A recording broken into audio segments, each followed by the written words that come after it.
ওমর ফারুক রাদিয়াল্লাহু তাআলা আনহু জুমার খুতবা দিচ্ছেন। কিসের খুতবা? খুতবার মাঝখানে হঠাৎ চিৎকার মেরে বললেন, ইয়া সারিয়াত ইবনে জানিমিল জাবাল, ইয়া সারিয়াত ইবনে জানিমিল জাবাল, ইয়া সারিয়াত ইবনে জানিমিল জাবাল। মানে এই সারিয়া, এইদিকে না, জাবাল পাহাড়ের দিকে, জাবাল জাবাল, গো টু দা মাউন্টেন, পাহাড়ের দিকে যাও। এই কথা বলে আবার থেমে খুতবা দেওয়া শুরু করলেন। সাহাবারা আগা মাথা কিছুই খুঁজে পেল না। আগের কথার সাথেও মিল নাই, পরের কথার সাথেও মিল নাই। জুমার নামাজ শেষ।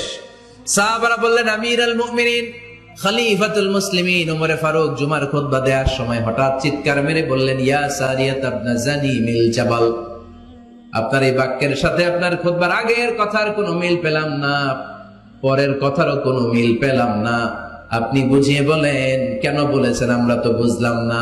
সাইয়েদনা ওমর ফারুক বলেন, আমি যখন জুমার খুতবা দিচ্ছি হঠাৎ আমার চোখের মধ্যে ভেসে উঠলো ওই যে গত কয়েক মাস আগে আমি আমার মুসলিম সেনাপতিকে ইরানে, পারস্যে, ওই ইরানের বিশাল রাজ্যে যুদ্ধের জন্য পাঠিয়েছি। আমি দেখলাম যুদ্ধের একটা ভয়ঙ্কর মুহূর্তে আমার মুসলিম সেনাপতি ভুল দিকে চলতে আরম্ভ করেছে। বাম দিকে তার পাহাড়, ডান দিকে উপত্যকা।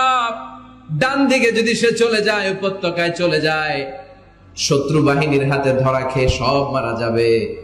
আর আমার সেনাপতি যদি মুসলিম বাহিনীকে নিয়ে পাহাড়ের উপর উঠে যায়, আল্লাহর মেহেরবানিতে এই যুদ্ধেও তারা জয়লাভ করবে। এজন্য আমি মসজিদের মিম্বারে দাঁড়িয়ে রব্বুল আলামিন আমার চোখের সামনে ওই যুদ্ধক্ষেত্রের দৃশ্যপটটা তুলে ধরেছে, ওইটা দেখে আমি এখানে দাঁড়িয়ে আমার সেনাপতিকে কমান্ড দিয়েছি। পড়েন সুবহানাল্লাহ। যেন তেন মানুষ না এটা। জুমার মিম্বারে দাঁড়িয়ে হাজার কিলোমিটার দূর পারস্যে কি হচ্ছে সেটাও দেখতে পেতেন আল্লাহর মেহেরবানিতে। সুবহানাল্লাহ পড়েন। সাহাবারা বিশ্বাস করে নিলেন। কিন্তু মুনাফিক টাইপের যেগুলো, এগুলো বলে এটা আবার কেমন কথা, উনি আছেন মদিনার মিম্বারের মধ্যে দাঁড়িয়ে, হাজার হাজার কিলোমিটার দূরে কি হচ্ছে উনি দেখবেন কেমনে। এরা বিশ্বাস করলো না। সাহাবারা সবাই বিশ্বাস করলো, মুনাফিক গুলো বিশ্বাস করলো না। তারা মনে মনে ভাবলো, এই মুসলিম সেনাপতি বিজয়ের বেশে যেদিন মদিনায় আসবে, আমরা মদিনার উপকণ্ঠে দাঁড়িয়ে থাকবো, ওদেরকে জিজ্ঞেস করবো এমন এমন দিন ওমরে ফারুকের কণ্ঠের কোনো আওয়াজ শুনতে পেরেছিলে কিনা। বিজয়ী বেশে সাহাবারা যখন ফিরে আসতো, সব মুমিনরা আহলান ওয়া সাহলান জানাতে ওনাদেরকে রিসিভ করতে যেত, মুনাফিক গুলো যেত না। কিন্তু ওই দিন মুনাফিকরা সবার আগে যে হাজির। মুসলিম সেনাপতি যখন ঢুকলো, জিজ্ঞেস করলো, মুসলিম সেনাপতি, এত দিন আগের কথা, জুমার দিন দুপুর বেলা যুদ্ধক্ষেত্রে হঠাৎ করে আমিরুল মুমিনিনের কোনো কথা তুমি তোমার কান দিয়ে শুনতে পেরেছিলে কিনা বলো। সেনাপতি বলল, তোমরা কেমন করে বুঝলা, কেমন করে তোমরা জানলা? তোমরা ঠিকই জেনেছো, ঠিকই ধরেছো, ঠিকই বলেছো। যুদ্ধের কঠিন মুহূর্তে ভুল করে আমি উপত্যকার দিকে মুসলিম বাহিনীকে নিয়ে ছুটতে আরম্ভ করেছিলাম। হঠাৎ করে আমিরুল মুমিনিনের একটা কণ্ঠ আমার কানের ভেতরে ভেসে আসলো। আমি শুনতে পেলাম, ইয়া সারিয়াত ইবনে জানিমিল জাবাল, ডান দিকে উপত্যকার দিকে যেও না, তাড়াতাড়ি বাম দিকে পাহাড়ের উপর চড়ে যাও। শুনেছি আমি, আমার নিজ কানে শুনেছি। তোমরা কি করে জানলে? আমি নিজে শুনেছি। সেদিন আমিরুল মুমিনিনের এই ইনস্ট্রাকশন, এই গাইডলাইন যদি আমরা ফলো করতে না পারতাম, শত্রু বাহিনীর হাতে আমরা কচু কাটা হতাম। আমাদের চেহারা, আমাদের আত্মীয় স্বজনরা তোমরা কেউ দেখতে পেতে না। পড়েন সুবহানাল্লাহ। This is our super hero. আমাদের সুপার হিরোর নাম কি? চিল্লায় বলতে হবে, ওমর ফারুক রাদিয়াল্লাহু তাআলা আনহু। এইভাবে গাইডলাইন দিয়েছেন উম্মাহকে, এভাবে ইনস্ট্রাকশন দিয়েছেন। ওমর ফারুকের ব্যাপারে বিশ্বনবী বলেছেন, আশাদ্দুহুম ফি আমরিল্লাহি উমর, আল্লাহর জমিনে আল্লাহর দ্বীন বাস্তবায়নের ক্ষেত্রে আমার ওমরে ফারুকের চাইতে কঠিন কেউ ছিল না। এজন্য ওমরে ফারুককে মুনাফিকরা জমের মতো ভয় পেত। কারা ভয় পেত? এমনকি শয়তানও ভয় পেত। সুবহানাল্লাহ পড়েন। বিশ্বনবী বলতেন, মা লাকিয়াকা শাইতানু সালিকান ফাজ্জান ইল্লা সালাকা ফাজ্জান গায়রা ফাজ্জিন। ওমর, তোমার যদি ইবলিস শয়তান এই রাস্তা দিয়ে হেঁটে আসতে দেখে, ইবলিস শয়তান এই রাস্তা রেখে দিয়ে অন্য রাস্তা দিয়ে হাঁটে। ওমর, তুমি যদি এই রাস্তা দিয়ে হাঁটো, শয়তান জীবনে ওই রাস্তা দিয়ে হাঁটবে না, এই রাস্তা দিয়ে আরেক রাস্তা দিয়ে হাঁটে। সুবহানাল্লাহ কইতে পারলেন না? আল্লাহর হাবিব সাল্লাল্লাহু আলাইহি ওয়াসাল্লামের স্ত্রীরা মাঝে মাঝে রাসূল সাল্লাল্লাহু আলাইহি ওয়াসাল্লামের কাছে বায়না ধরতো, নবী আমাদেরকে এইটা দেন, ওইটা দেন, আমাদের ঘরে এইটা নাই, ওইটা নাই। বিশ্বনবীকে আমার কাছে কিচ্ছু নাই, থাকলে এমনি থাকো, নাইলে যাও। কিন্তু বিবিরাও ছাড়ে না, নবী আমাদের এইটা দেন, ওইটা দেন, বায়না ধরছে সব বিবিরা। বিশ্বনবীর স্ত্রী ছিল কয়জন? হ্যাঁ, কয়জন? 11 জন। দাসী 2 জন, সব মিলে 13 জন। 11 স্ত্রী ধরছে, নবী এটা দেন, ওইটা দেন। বিষ্ণুনবী বলে কিছু নাই, স্ত্রীরাও ছাড়ে না। ইন দ্য মিন টাইম বিষ্ণুনবী হঠাৎ একটা সালাম শুনতে পেলেন। কে যেন দরজার মধ্যে এসে দাঁড়িয়ে নক দিচ্ছে আর বলছে আসসালামু আলাইকুম ওয়া রাহমাতুল্লাহ। বিষ্ণুনবী সালামের উত্তর দিলেন ওয়া আলাইকুম আসসালাম ওয়া রাহমাতুল্লাহ। আর বিষ্ণুনবী বুঝতে পেলেন এটা সাইয়েদনা ওমরে ফারুকের কণ্ঠ। কার কণ্ঠ? সালামের উত্তর দিয়ে বিবিদের দিকে তাকায় দেখে একটা বিবিও নাই, সব অন্দরমহলে দৌড়। সুবহানাল্লাহ কইবেন না? এটারে ভয়ের কারণে দৌড় এটা বলে না, শ্রদ্ধার কারণে, তার হাইবাতের কারণে। হাইবাত, পার্সোনালিটি, এটাকে বলে হাইবাত ওমর। ওমরে ফারুকের হাইবাত, পার্সোনালিটি এত স্ট্রং ছিল, ওনাকে দেখলেই মানুষ ভয় পেত। ইসলামের জন্য ভয়। সুবহানাল্লাহ পড়তে হবে। বিশ্বনবীর কলিজার টুকরা স্ত্রী আম্মা জান আয়েশা রাদিয়াল্লাহু তাআলা আনহা, উনি নিজে ওমরে ফারুককে ভয় পেতেন, নিজেও ভয় পেতেন। মাঝে মাঝে বিশ্বনবীর সাথে ঝগড়া হয়ে গেলে, মধুর ঝগড়া, ভালোবাসার ঝগড়া যদি হয়ে যেত, বিশ্বনবী বলতেন আয়েশা চলো মিটমাট করে ফেলি, ঝগড়া করার কয়দিন থাকবো, চলো মিটমাট করি। তো মিটমাট করার জন্য রাজি আছো? আম্মা জান আয়েশা বলতেন হ্যাঁ রাজি আছি। তো কারে আনা যায়? ওমর রে ডেকে আনি মিটমাট করার জন্য।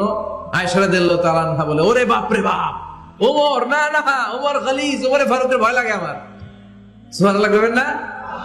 বিশ্বনবী যখন বলতেন আয়েশা তাহলে তোমার আব্বুকে ডেকে আনি, আম্মা জান আয়েশা বলতেন ঠিক আছে আব্বুরে ডেকে নিয়ে আসেন। আবু বকর রাদিয়াল্লাহু তাআলা আনহুরে ডেকে নিয়ে আসেন। আমার আব্বুর মতো নরম দিলের মানুষ আমি জীবনে দেখি নাই। আবু বকর রাদিয়াল্লাহু তাআলা আনহু খুব নরম দিলের লোক ছিলেন, তার বিপরীতে ওমরে ফারুক ছিলেন খুব কঠিন মেজাজের। দুইটাই লাগে, কথা কন। নরমও যেমন লাগে, গরমও লাগে। নরম গরমের সমন্বয় দরকার আছে না নাই? আর সুপার হিরো ওমরে ফারুক রাদিয়াল্লাহু তাআলা আনহু। আমরা যাদের আমাদের ছোট্ট বাচ্চা আছে, ঘরে 2 বছর 3 বছরের শিশু আছেন আমাদের, রাতের বেলা দেখবেন খেতে চায় না, খালি মায়েরা জ্বালায়। তো মা তখন বলে এই খাও নাইলে ভূত আসবে, ওই যে বিড়াল আসবে, বাঘ আসবে, ভাল্লুক আসবে, এগুলো বলে না?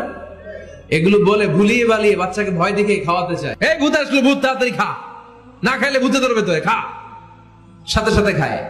মদিনাতে যখন ওমরে ফারুক রাদিয়াল্লাহু তাআলা আনহু মদিনার খলিফা, তখন মদিনার বাচ্চারাও মাদেরকে এরকম জ্বালাতো, খেতে চাইতো না। মায়েরা খাবার নিয়ে বাচ্চাদের পেছনে ঘুরতো। তখন মদিনার মায়েরা বাচ্চাদেরকে বলতো তাড়াতাড়ি খাও, হা হুয়া ইয়াতি উমর, হুয়া উমর, তাড়াতাড়ি খাও, ওই যে ওমর আসতেছে, ওমর আসতেছে শুনলেই বাচ্চারা তাড়াতাড়ি খেয়ে ফেলতো, বাঘের মতো ভয় পেত। চিল্লায় পড়েন আল্লাহু আকবার। মুসলিম ইতিহাসে প্রথম চিফ জাস্টিস আবু বকর রাদিয়াল্লাহু তাআলা আনহু যখন খলিফা, চিফ জাস্টিস বানাই দিয়েছেন ওমরে ফারুককে। সর্বপ্রথম কোরআন সংকলনের পরামর্শ দিয়েছেন সাইয়েদনা ওমরে ফারুক। এই যে কোরআন 114 সূরা 30 পারা, আগে কি এরকম ছিল? কথা কন না কেন? আগে গাছের পাতায় লেখা ছিল, পশুর চামড়ায় লেখা ছিল, ওটের হাড্ডির মধ্যে লেখা ছিল কোরআন। এভাবে যখন হাফেজে কোরআন সাহাবারা শহীদ হতে আরম্ভ করলো, এক যুদ্ধে টানা 70 জন হাফেজে কোরআন সাহাবা নিহত হলেন, শহীদ হলেন। ওমরে ফারুক তখন আবু বকর রাদিয়াল্লাহু তাআলা আনহুর কাছে যেয়ে বললেন, আবু বকর আপনি কোরআন জমা করেন, সব কোরআনের কপিগুলো একসাথে করে এরকম একটা কোরআন করেন। আবু বকর বললেন না, আমার নবী যেটা করেন আমি এটা করতে পারি না। কিন্তু ওমরে ফারুক ছাড়েন, আর এটা করেন, করলে ভালো হবে, গোটা মুসলিম উম্মাহ উপকৃত হবে। বারবার বারবার বারবার সাইয়েদনা আবু বকর রাদিয়াল্লাহু তাআলা আনহুকে এত জোরাজুরি করতেছিলেন, অবশেষে আবু বকর রাদিয়াল্লাহু তাআলা আনহু বললেন, ওমরে ফারুকের জোরাজুরিতে এই কাজের জন্য আল্লাহ তাআলা আমার হৃদয়টারে খুলে দিলেন। আল্লাহ আমার হৃদয়ের ভিতরে ইলহাম করে দিলেন। আর আল্লাহ বুঝাতে চাইলেন, আবু বকর ওমরের কথাই শোনো, ওমর যেটা বলে তেমনটাই করো। কারণ ওমরে ফারুককে বলা হয় মুহাদ্দিস। কি বলে? সবাই বলেন কি বলে? মুহাদ্দিস নামিয়া। মুহাদ্দিস মানে যে হাদিস বিশারদ, আর মুহাদ্দিস মানে যার মুখ থেকে আল্লাহর কথাগুলো বেরোয়। আল্লাহ কি বলতে চায়, আল্লাহ তাআলা ওই কথাগুলো, ওই ভাবনাগুলো ওই লোকের মুখ দিয়ে বের করে দেয়। জোরে বলেন সুবহানাল্লাহ। বিশ্বনবী বললেন লিকুল্লি উম্মাতিন মুহাদ্দাস, সব উম্মতের মধ্যে আল্লাহ তাআলা একজন করে মুহাদ্দাস পাঠায়, আমার উম্মতের মধ্যে মুহাদ্দাস লোকটার নাম হলো ওমর। বিভিন্ন সময়ে ওমর ফারুক যেমনটা ভাবতেন ঠিক তেমন তেমন কোরআনের আয়াত পাঠিয়েছে কে? মদিনার সবচেয়ে বড় মুনাফিকের নাম হচ্ছে আব্দুল্লাহ ইবনে উবাই ইবনে সালুল। নাম শুনছেন? মুনাফিক চিনেন তো আপনারা? ভিতরে এক বাইরে আরেক, তার নাম সর্দার হচ্ছে আব্দুল্লাহ ইবনে উবাই ইবনে সালুল। ইন্তেকালের পরে তার ছেলে আব্দুল্লাহ এসে বলে, ইয়া রাসূলুল্লাহ, এটা চমৎকার ঘটনা, মনোযোগ দিয়ে শুনেন। ইয়া রাসূলুল্লাহ, আমার আব্বা আব্দুল্লাহ ইবনে উবাই ইবনে সালুল মুনাফিকদের লিডার, আপনিও জানেন আমিও জানি, কিন্তু আমার তো বাবা, আমার কি, আমার তো মায়া লাগে। ইয়া রাসূলুল্লাহ, আমার আব্বা ইন্তেকাল করেছে, আপনার গায়ের একটা জামা খুলে দেন। কি খুলে দেন? এই জামাটা দিয়ে আমার বাবার দাফন দেব, আর আপনি যে আমার বাবার জানাজার নামাজের ইমামতি করবেন, আসেন। ওমর ফারুক বললেন, না, আপনি যাবেন না। বিশ্বনবী দয়ার নবী, মায়ার নবী, রহমতের নবী, মায়া লেগে গেছে, আব্দুল্লাহর চোখের পানি দেখে যেতে আরম্ভ করলেন। ওমর ফারুক বললেন, খবরদার, নবী যাবেন না। বিশ্বনবী যাওয়ার জন্য রওনা হলেন। ওমর ফারুক বিশ্বনবীর জুব্বা টেনে ধরলেন। সুবহানাল্লাহ কোন? আমাদের দেশে হইলে কি বলতাম আমরা? বেয়াদবি করছে না? না, সম্পর্কটা এমন ছিল। ওমর ফারুক জুব্বা টেনে ধরেছেন।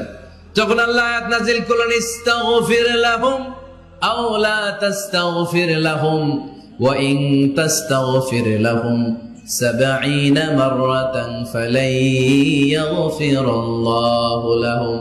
বিশ্বনবী ওমর ফারুককে সরিয়ে দিয়ে জুব্বাটা হেঁচকা টান মেরে জানাজার নামাজের ইমামতি করে আসলেন।